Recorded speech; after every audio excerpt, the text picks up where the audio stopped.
listeners. This is Health History Horses, the podcast. And as you can see, we've taken the show on the road. We are sitting here in the historic National Museum of Racing and Hall of Fame, which is Brian's home away from home. Yeah. And I'm going to put Brian on the spot right now. So in this beautiful building, what is your favorite thing that you see when you're here? That's probably one thing. One thing. Okay. Well, it's probably like asking a parent to choose a favorite child. Okay. There's no doubt about that. But being that we are in Saratoga, across the street from Saratoga Racecourse, the oldest active training track in the country, I'm going to have to say we've got a very cool portrait in one of the nearby galleries of William Travers, the namesake of the Travers Stakes, and it's a very interesting portrait of a guy who's one of the great Saratoga characters. So it's something that whenever I'm walking through the museum, I always take a couple moments just to think about that history and the namesake of what he started here and his importance and what the Travers means to Saratoga and what Saratoga, the track, means to the museum and the city. So it's something that always catches my attention when I walk through that gallery. So I'd have to say the William Travers portrait. That's cool. Yeah. Charlie, do you have a favorite? Because I'm not as familiar with the museum as you guys might be. Well, I think Brian summed it up very well.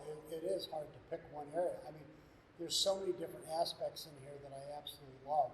I mean, the new 360 movie in the Hall of Fame is just wonderful. There's just so much. And I absolutely love it. And as you know, I'm coming from the History Museum where ideally I should be pushing my own product, but we both push each other's product. And this is a little sanctuary for me away from home is what it is. So it's all good, Christine, all good. Well, it's spring, and really some of the horses are here, but the horses are beginning to arrive in Saratoga. And if you tuned in last time to Health History Horses, we talked about spring and the getting moving of spring. Well, I'm continuing my spring theme for health. And unfortunately, I was bringing a guest today to talk about spring allergies, but the COVID pandemic has touched us once again. So I'm going to be pinch hitting the information from Dr. Lorelei Borla, who's my colleague and an allergist at Saratoga Hospital. And she and I had a Q&A earlier this month to talk about spring allergies and the myth, the legend, and the fact, and the not so known things about allergies. But from a lifelong allergy sufferer myself, I had questions for her about, am I going to ever grow out of them? Where should I move to so I don't have allergies? And the first question that I had for her with spring allergies was, how prevalent are they? How many people suffer from allergies? Does everyone have allergies? And she said it was about a third of the population actually have allergies. And it really, my next question was, where should I go? Where are the best places to be? Because I suffer in the spring. And she said, it really depends on what you're allergic to. Interestingly, the Northeast is bad for allergies because of trees. But she comes and trains from Colorado. And in Colorado, it's very dry. And dust mites, mold, and cockroaches don't survive very well in dry climates, so they tend to have fewer allergens out in places like Colorado. Here's a history piece. All right. So she tells me that National Jewish Health Service Center out in Denver, Colorado was originally established as a TB sanatorium back turn of the century, early 1900s. And as time went on, it branched out, and it branched out in World War II. It actually became a sanctuary for asthma patients.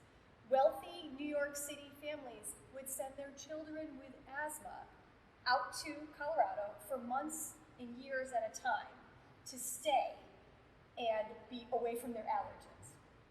And so National Jewish actually established a school there, and they actually still run a school out in Colorado. So it was a place where people actually went to get away from allergens. Now, it's a little dry out there for me, so I'm not heading out to Colorado anytime soon, but there's a historical piece. Northeast tends to be quite bothersome because of trees, and springtime is very prevalent with the trees budding and pollen flying, and Northeast tends to have fairly an abundance of trees, and tree allergy is what causes the itchy eyes and the sneezing and the nose symptoms. So it's important to know what you're allergic to. Here's the next history piece I bring in. Geez. I know. Two in one episode. I'll tell you. Two in an episode. Dutch elm disease. Oh, yeah. Yes, in the 1960s and 1970s, basically wiped out the elm population in New York City. Well, the trees that they chose to replant and populate in place of elms happened to be heavy pollinators. And so that's what allergies became actually more prevalent. And so oaks and maples are worse than elms. And it has to do with, trees are very fascinating. I'm learning a lot about botany right now, but there are trees that are male and female self-pollinators, and then some trees are female only, and they have pods and seeds.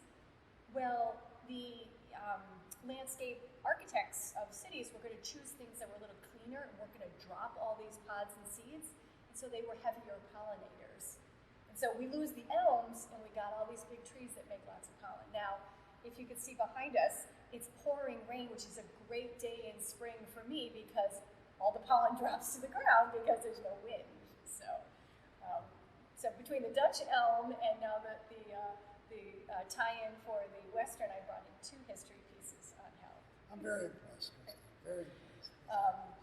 So my other questions to her were, so what's the, when people say they have allergies, what's her, go-to cocktail to treat? Because there's lots of over-the-counter treatments, there are lots of prescription treatments, but if somebody's really suffering from allergies, what can we do? And she said the first thing she talks about is actually a nasal rinse, is getting rid of all the stuff in our faces, because it actually wipes out the pollen that is sitting in your sinuses, physically taking it out so there's no inflammatory reaction continuous. I've done that. I think it's remarkable therapy to use a nasal rinse, yeah. The second thing she talked about were nasal steroids. We all know about that stuff. Flonase and Nasacort, they're over the counter, they're inexpensive now. And they too stop the, or stop the inflammatory process and really treat the inflammation in the sinuses. We talked about technique too, because nasal sprays aren't great for everybody. They, make a face and push back, but if they're used correctly, they work really well. She gave me some tips about over-the-counter oral antihistamines. Now, the ones you think of most commonly are Benadryl. Benadryl's not great because it makes you tired, and so it has a lot of side effects, but the new over-the-counter, longer-lasting, non-sedating formulas that you can buy very inexpensively, generic forms of Zyrtec and Claritin and Allegra, they all work really, really fast, and they work as good as Benadryl, so that's the second cocktail we may turn to. And then I'm an eye sufferer, so I scratch my eyes out, and eye drops really help me. And she gave me a tip to put the eye drops in the refrigerator to keep them cold because it also works better and it soothes your eyes. They're going right in the fridge when I go home. Hey, who knew? Who knew, exactly. And then my final question for her, we had this great Q&A was, okay, well, there actually I have two more, sorry. So Jane Doe has allergies, and what can we do to help her? And she said, well, we need to know what people are allergic to. So skin testing was really important, and that's a fundamental thing that allergists do is really tell people what they're truly allergic to. A lot of people may think they're allergic to things that actually don't pan out when we use the serum, so that was important. And then we had a couple, I always like to, because I talked to you about my myths, I always want to debunk myths. That was part of the reason I started this, was because I want people to know the real truth about some of these health things that are on the supermarket tabloids.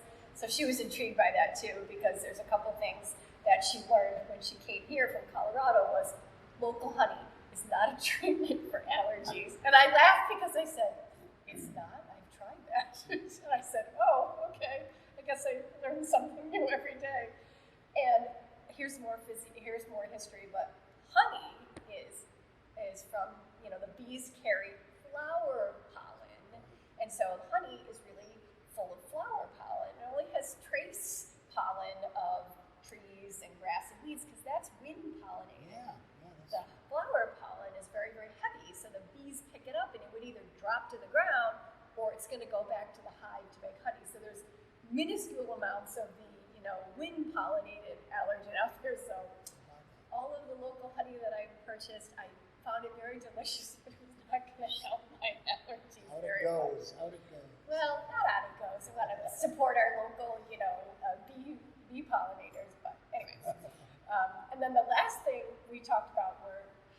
allergenic dogs. Oh, okay. You know, that's a huge buzzword when, oh, is your dog hypoallergenic? And so we went back to our Latin roots as medical students. So she said, remember what hypo means, Christine?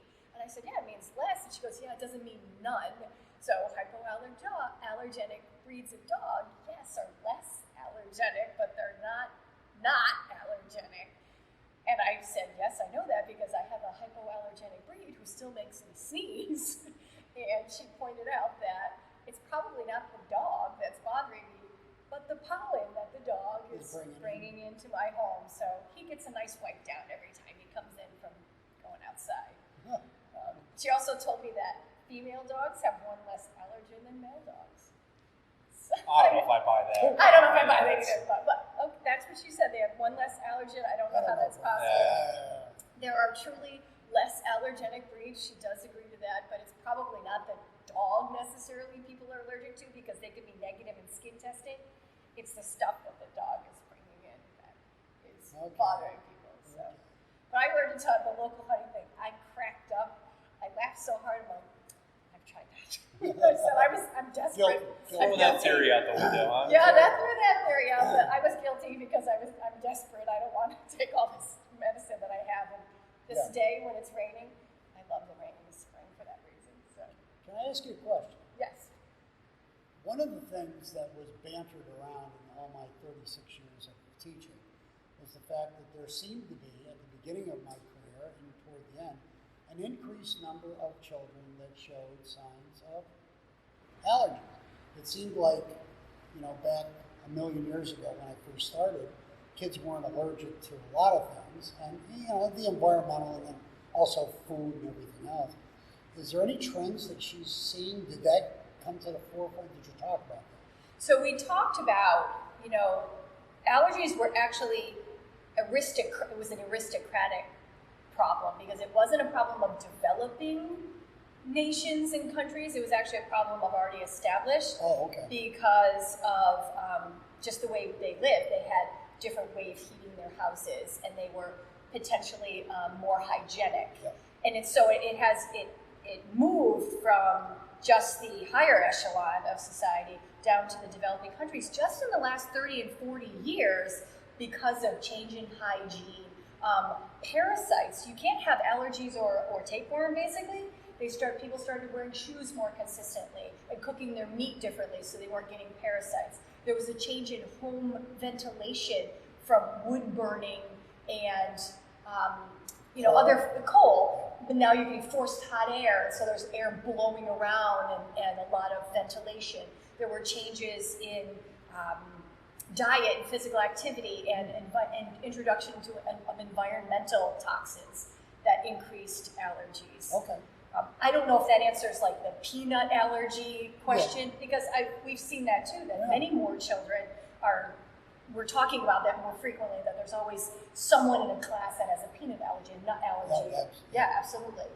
I told her I would bring her back again in person because I want to know some of these things because there's now techniques that we know that we can sensitize individuals to these super allergens, which I'm considering like bees and peanuts and antibiotics that are deadly. Yeah. Not just my suffering in the spring, but anaphylaxis and angioedema and the swelling of the mucous membranes. That's a whole different story than my spring allergy talk here. But I wanted to bring her back because now they're doing testing and desensitizing treatments for that. Good. Well, thank you. So I tied in twice to the history, and then I'm going to bring Brian back in because we're talking about history. Well, are there any ghost stories going on in this building? Well, I don't know about specific ghost stories in this building. I know your museum is much more along the lines of that. But I'll tell kind of a funny story about when I first started here. I was leaving one night, and I was one of the last people out of the building, and I heard a horse going, "Yeah." I swear, I almost lost my mind, and then I realized one of the interactives was still on. Oh, okay. So I thought somebody, I don't know what I thought, but I don't know if I'm thinking, all right, this place is a little weird or what it was, but it turned out one of the audio programs was still playing, and it scared the absolute Jesus out of me. So I have not had any haunting experiences here. I think we're not over any burial grounds or anything along those lines. So Probably would have known about that a long time ago. yeah, I think I would have heard about it by now. But you obviously hear stuff about the track and a lot of places in town, and certainly the History Museum. We've heard the stories about John Morrissey, and I know you guys have been on the Ghost Hunters show over there. So, but so far we are spirit free as far as I know.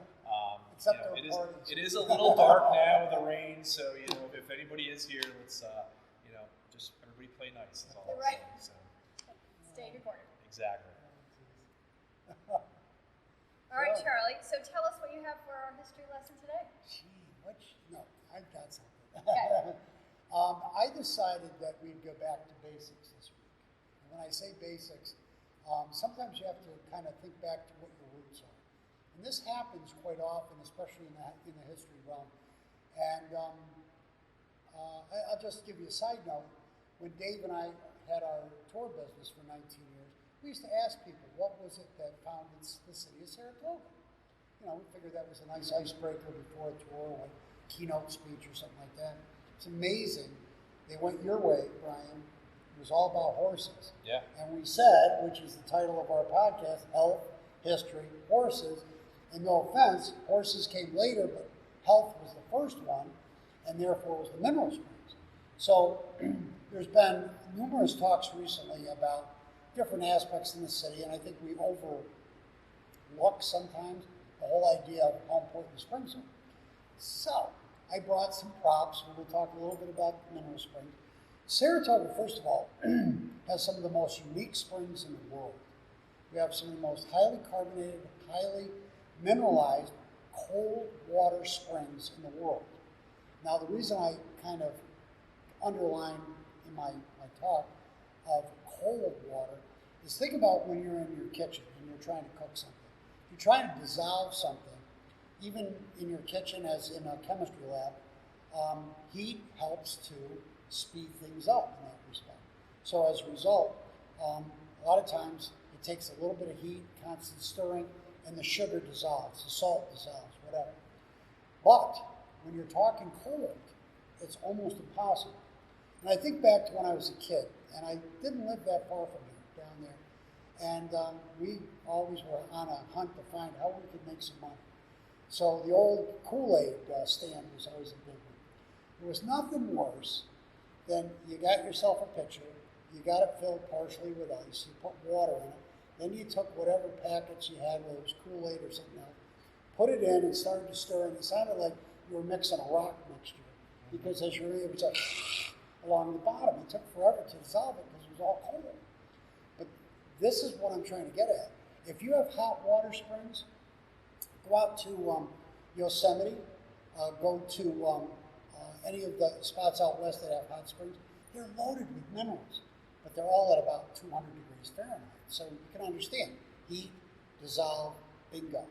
Cold, a little bit different. Our water comes out of the ground here in Saratoga on a yearly basis of an average, because of its depth, 52 to 54 degrees Fahrenheit year-round. So as a result, it makes a lot of geologists and a lot of chemists scratch their heads. How does this happen? How does it work? But to be quite honest with you, it just works. And we don't have to get into the science behind it in any detail, but just know that the springs that you may go by, the springs that you may turn your nose up at, or say that you'll never drink them again or something like that, are all pretty unique. And I'm going to show you a couple little props here. I wanted to hit this a little bit. The whole concept of where the springs are and where they're not is going to be dictated by a geologic fault. Now, if you were to picture that this was Saratoga Springs today, underneath Saratoga, if there's layers of rock that were put down in many different geologic periods over many millions, hundreds of millions of years. And as these rock layers were developed and put down, they solidified and really became solid rock. And then, about 230 million years ago, we have a lot of disruption between the continents moving around and bashing with each other. And what it does is it causes so much problem of pressure that it builds up pressure within the rock layers. The rock can't take it, and eventually they snap. And what happened in Saratoga is one side went up and one side went down. In a geologic way of looking at this, this type of configuration is called a normal geologic fault. And what it's going to show you is, if I can get this set up, upside and a downside. I would like you to think of this, and I think this is something that's neat about Saratoga Springs. Walk on Broadway, and as you walk from the south end of Broadway near, let's say, the Visitor Center, and you're walking up through, take a look to your right, and you're going to notice Spring Street goes down a hill. Go down a little bit further, Philo Street's going to go down a hill. A little further, you're going to have Caroline Street go down a hill, and then, of course, Lake Avenue. If you were to continue far enough past the city center, you would have the area of High Rock Spring. And of course, that tips it off. Springs are going to be near this, and High Rock gives you a real good displacement with the O'Brien Inn on top, the 9/11 Memorial, and the Farmers Market down below. All of that is because that crack allowed the water that was buried in the ground to come up and be liberated and come up on its own. Now, once those three springs were located, because it was easy, they were probably acting as salt licks for the deer and other animals in the area because there was a fair amount of salt content in them. The European settlers decided, okay, let's try it. There they are. Then the technology came to drill, and then once that came, all of a sudden, whole new ballgame. We could start drilling everywhere. As long as you drill on the east side of the fault, you're almost guaranteed mineral water. You might not want it, but you're guaranteed it if you go deep enough. And our springs are pretty darn deep. So, we started initially with just 3 springs. We eventually drilled more. And of course, this is America. If a little's good, probably a lot's going to be better. Well, we went to 203 mineral springs by 1900. We were pumping so much water out of the ground that our springs started to stop flowing, and we almost lost everything. The state jumped in 1908 with the Anti-Pumping Act, which said you can't just pump as much water as you want.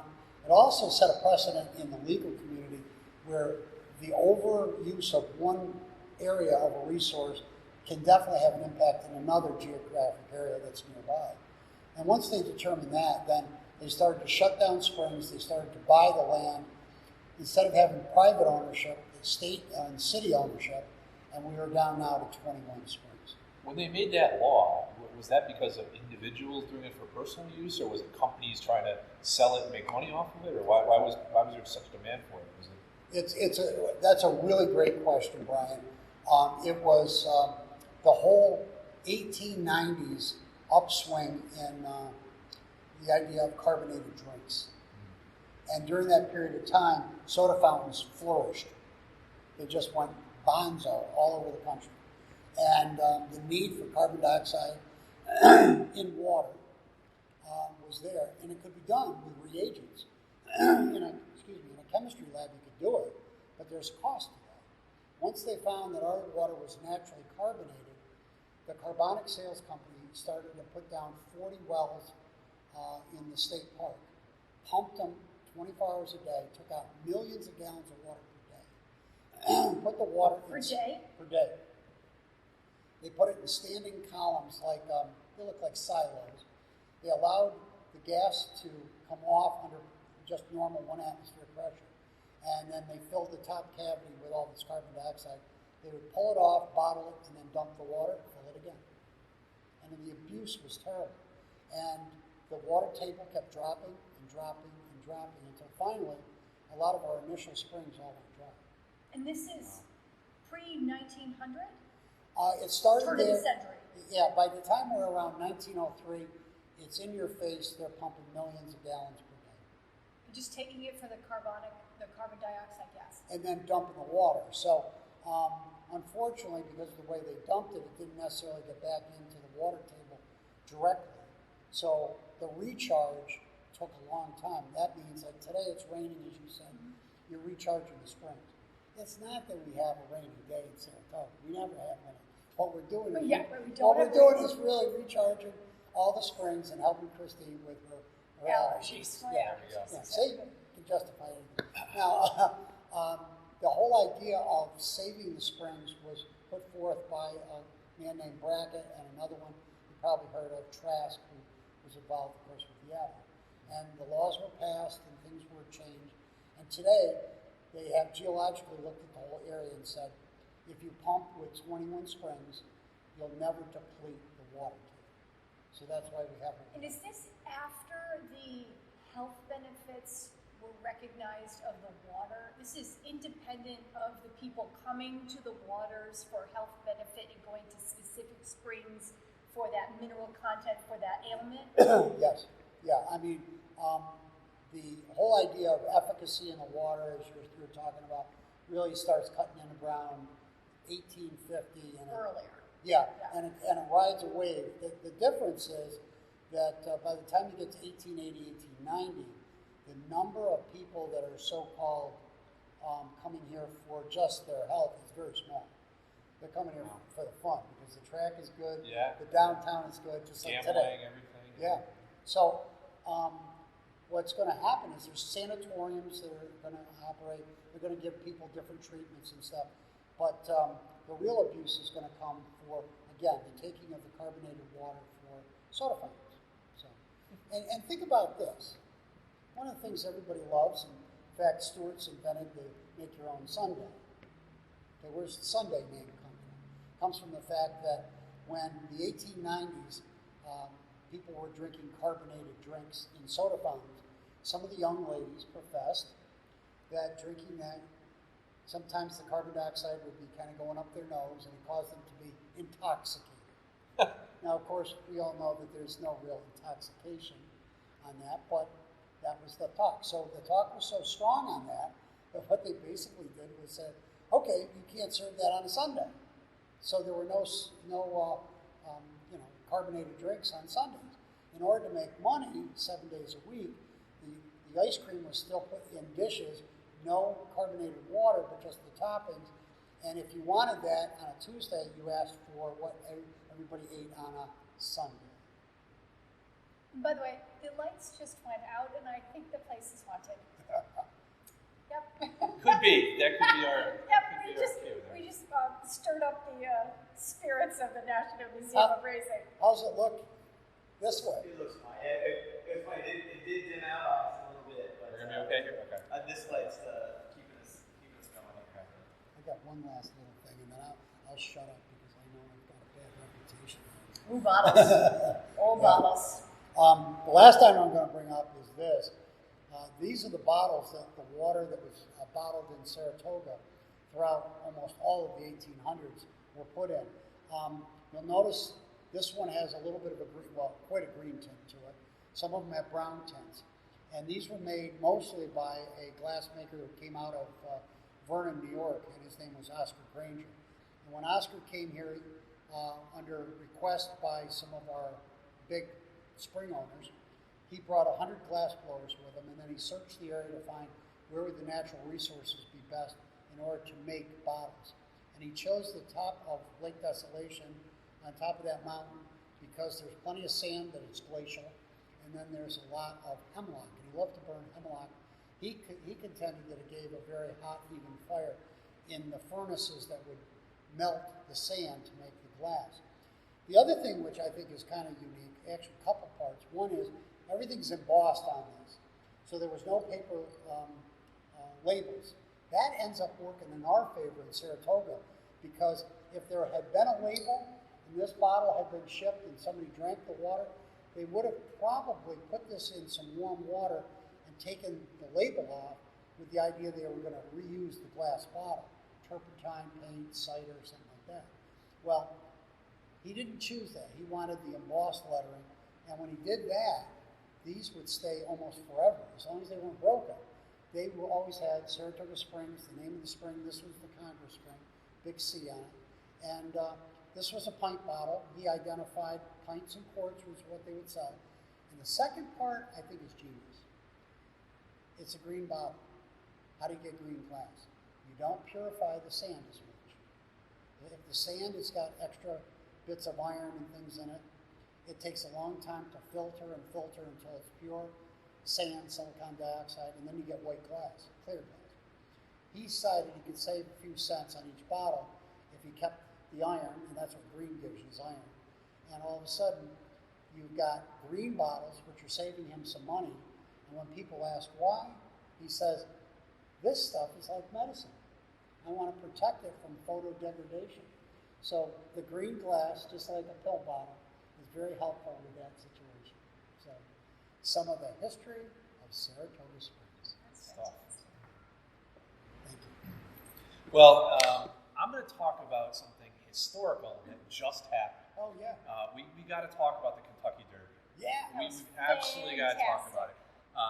This year's edition was one of probably the wildest one we've seen in our lifetime. Yeah. The horse Rich Strike won this race at odds of 80-1. That doesn't happen in a race like this. It was the second longest shot in the history of the Kentucky Derby. Yeah. The longest shot took place more than 100 years ago, back in 1913. A horse named Donerail who won it at 91-1. So how does a horse win at 80-1 in this era?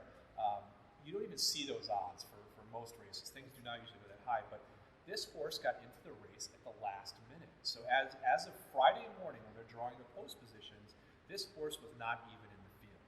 So it required a scratch. D. Wayne Lucas's horse, Ethereal Road, turned up after a workout. Lucas didn't think he was in top form, so we said we're going to pass on the race, and this allowed the highest point also eligible to come into the race. Now, I think that was the biggest reason, among the horses also not being that accomplished, but I think that is why the odds went so high. All week people are studying the horses. They're studying the top 6, 7 favorites, who's going to be in here, what the pace of the race is going to be like, who are the closers. They're not even considering this horse all week because they don't think he's going to be in the race. Frankly, Churchill Downs put out all of their merchandise, their shirts, their hats, their post positions. The horse isn't even in any of their merchandise that won this year's Kentucky Derby. So I'm sure all that stuff's going to be in the dollar bin pretty soon. But this horse has such a phenomenal story. And we have to start with the fact that neither his trainer, Eric Reed, a Kentucky guy, or his jockey, Sonny Leon, who's based out in a minor league track in Ohio, he's 4th in the standings at Belterra Park. So this isn't the Ortiz brothers or Johnny Velasquez or Mike Smith or any of the people we're familiar with. The trainer is not Chad Brown or Todd Pletcher or Brad Cox. People don't know these guys, and they had every reason to dismiss the horse. He had 1 win in 7 starts. He was in these prep races in the spring, never did better than 3rd in any of them, and the top one was a grade 3. So you can understand why he got dismissed in this race. How he won it, though, when you look at it, it's not that crazy to think about. If you're watching the race, a half mile into the race, they're at 45 flat for the pace. And that is a meltdown waiting to happen.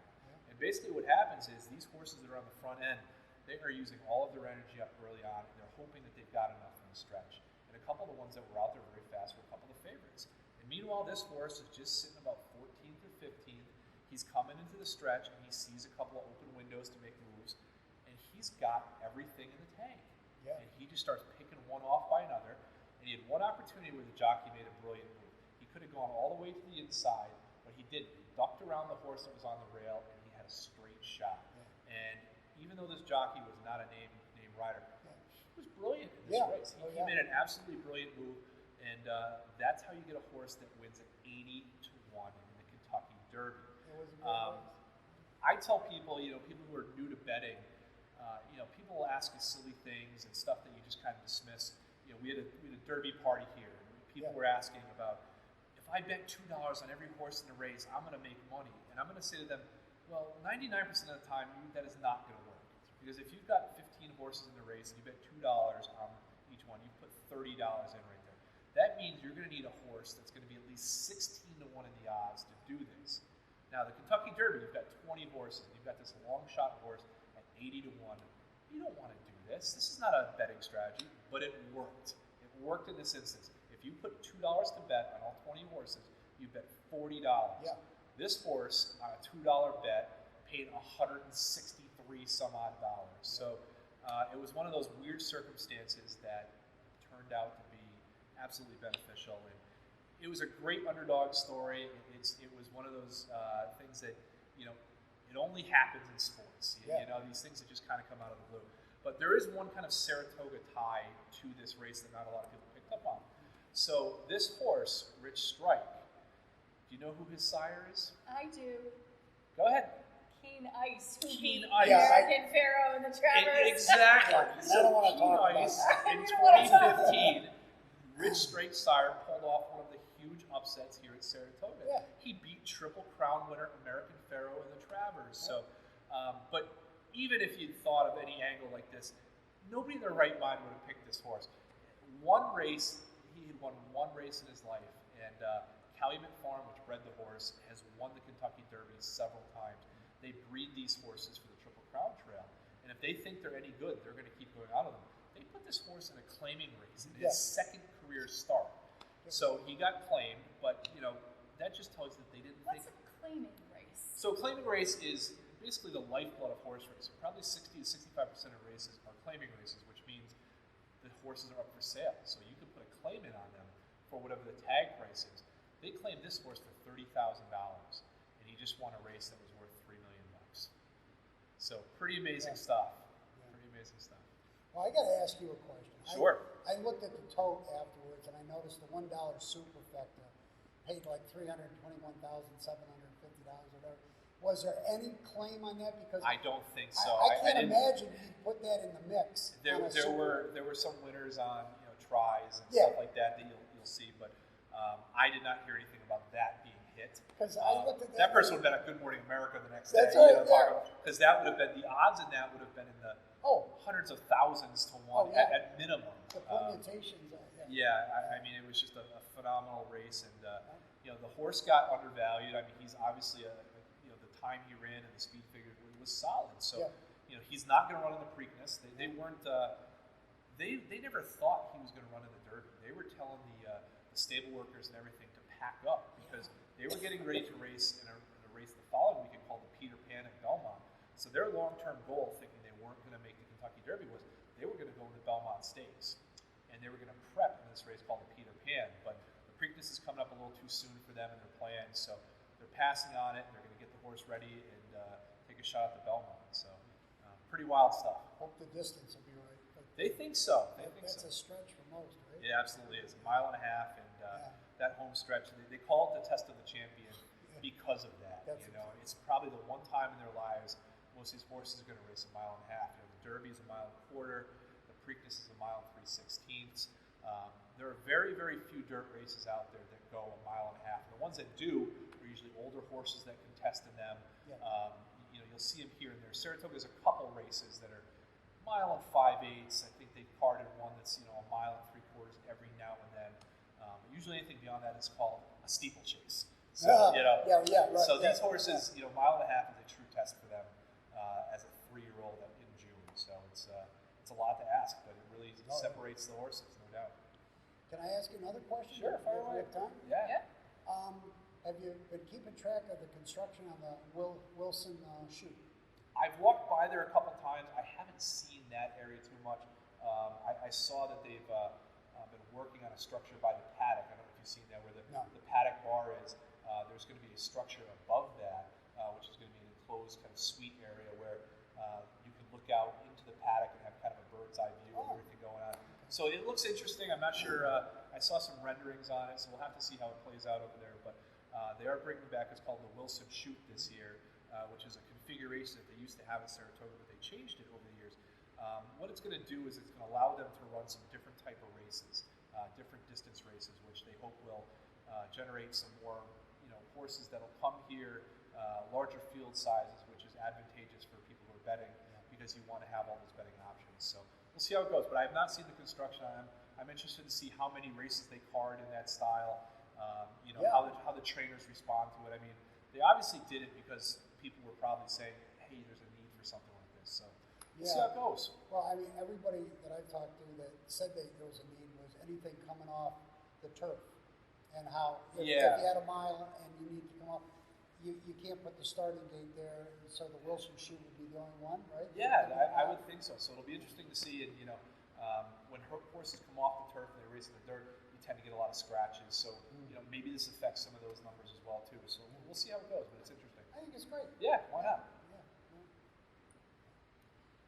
that's it, I think, for this spring session. I think we're going to be in summer by the next time we rendezvous again, gentlemen. Yes. And we'll be talking probably more about what's going on here in Saratoga in summer. Thanks for tuning in, everyone. Take care. Thank you. Thanks so much.